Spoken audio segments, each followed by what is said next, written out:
What's up everyone, TechCloud here, and in this video I'm going to show you the camera review of the Samsung Galaxy Note 4, and I'm going to show you some of the sample photos and the videos.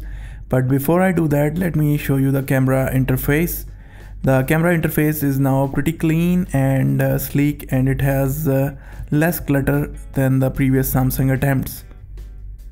You can launch the camera from the camera app, and of course you can launch the camera app from the lock screen as well. So in the camera interface you have the video recording button, you have the camera shutter button, and you have the mode switch, and you have the button to access the gallery. And on the other side you have the camera to toggle the front and the back facing camera. Then you have HDR on off switch. This particular portion is editable, and at the bottom you have the setting button. Let's look at the modes. These are the modes comes pre-installed on the Note 4. As you can see, there are not so many as they used to be, but there are some important one missing. For example, the manual shooting mode and the program shooting mode, and you cannot even install those modes from the Samsung App Store, which is kind of disappointing because the camera has such a nice hardware, and sometimes you need actually the manual controls just to get a better photo, because auto does not work all the time. So when you press the setting button, you have different options. The first button is to change the resolution of the camera. You can change the megapixels. The next one is for the effects. If you want, you can put the effects on the photos, and you can watch those effects live on your screen even before you have taken the photo. The next one is to choose the timer for the shutter, and the last one is the flash toggle switch between auto, on and off. Now if you press this three-dot menu button, you will access more settings, more advanced settings. The first one is the exposure value or the exposure compensation. Then you have the ISO. Right now it is in auto. You have option to select the ISO from 100 to 800 only. You cannot go beyond 800, at least in the manual ISO. In the automatic mode, the camera can go beyond 800. Then you have option to change the white balance. Then you have option to change the metering mode, and then you can turn on and off the HDR mode, which is the same button that you can see on the left over here. And then you can turn on and off the tap to take picture. Then you have option to select the video resolution from 4K to full HD or even lower than this. And this is basically the speed of the video. Also the size as well. You can limit the size for MMS, and you can shoot the slow motion video, or you can shoot the fast 60 frames per second video as well. The slow motion can go up to 240 frames per second.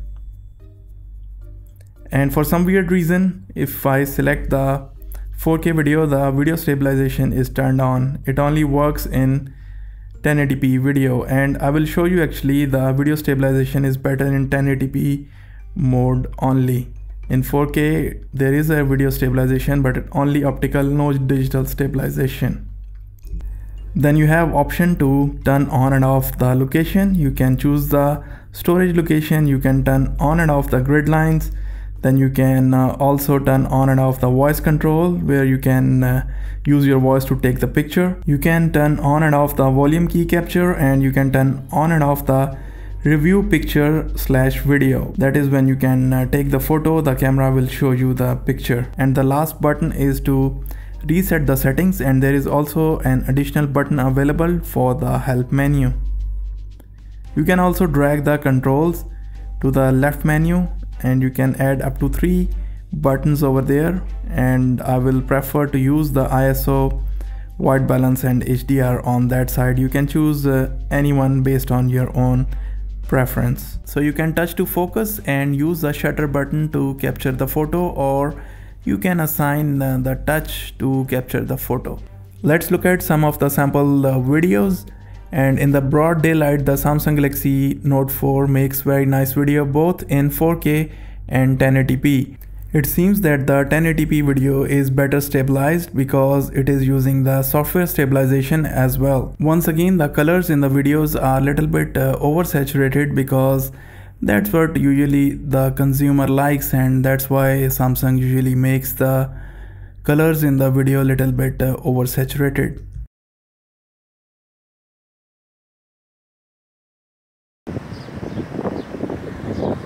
It's a lovely sunny day and a little bit windy as well.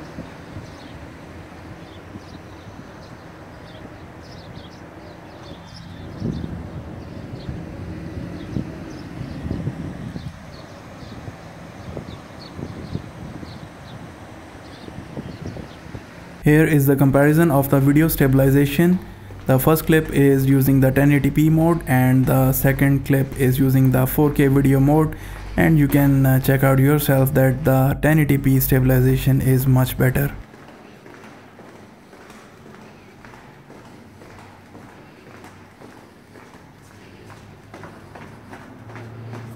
In the low light, the Note 4 actually seems to lose the focus at times, and also the video quality, especially in the very low light in the night outside, is not all that great and the video is grainy. This is a 4K sample and this particular one is the 1080p low light sample.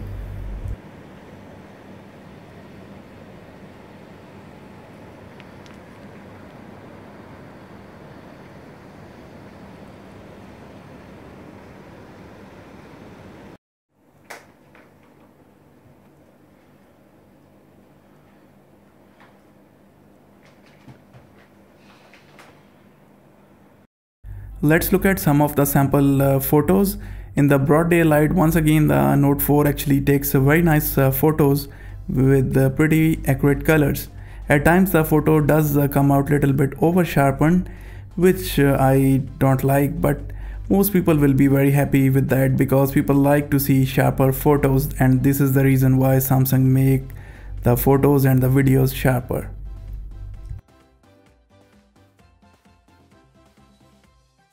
Without any doubt, this is the best camera from Samsung to date.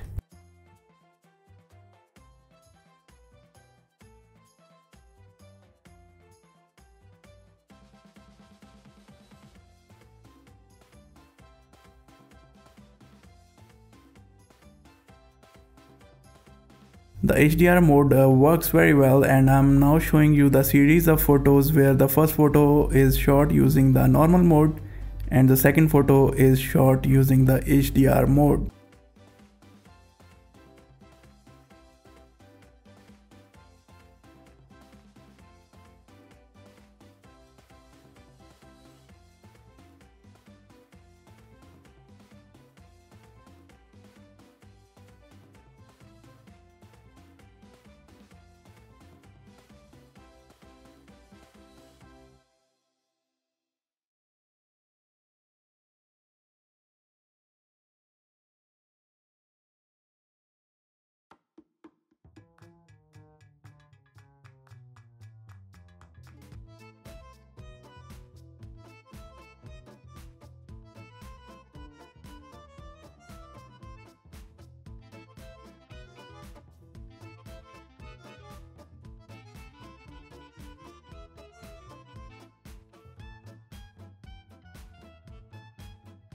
As the evening falls, the picture quality start to degrade a little, but it really depends upon the light. If the light is there, then still the pictures are plenty good, and if there is too dark, then obviously the picture quality will not be so good, which is true for any other camera. But there are better low light cameras available in the smartphones. Having said that, this is the best effort from the Samsung for the low light shooting.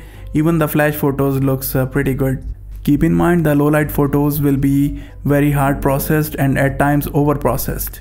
OIS works very well for the still photos, and this particular photo I took using the one hand only sticking out of the window and while the car was moving, and you can actually create very interesting results at night.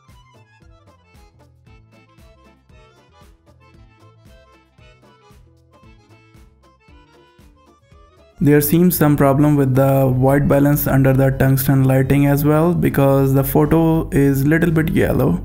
In low light, the Note 4 actually takes little bit dull photos. The colors are little bit dull, and for the sake of comparison, I have put the iPhone 6 Plus photo here.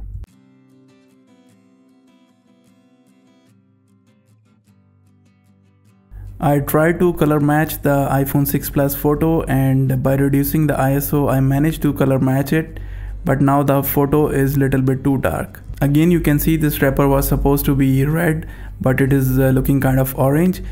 In order to fix it, I put the camera into ISO 200 and took this shot. Now the wrapper is red, but the picture is too dark now. Generally, even in the low light, the performance is still pretty good, and most people will be very happy with the results. So guys, this was the review of the Samsung Galaxy Note 4 camera.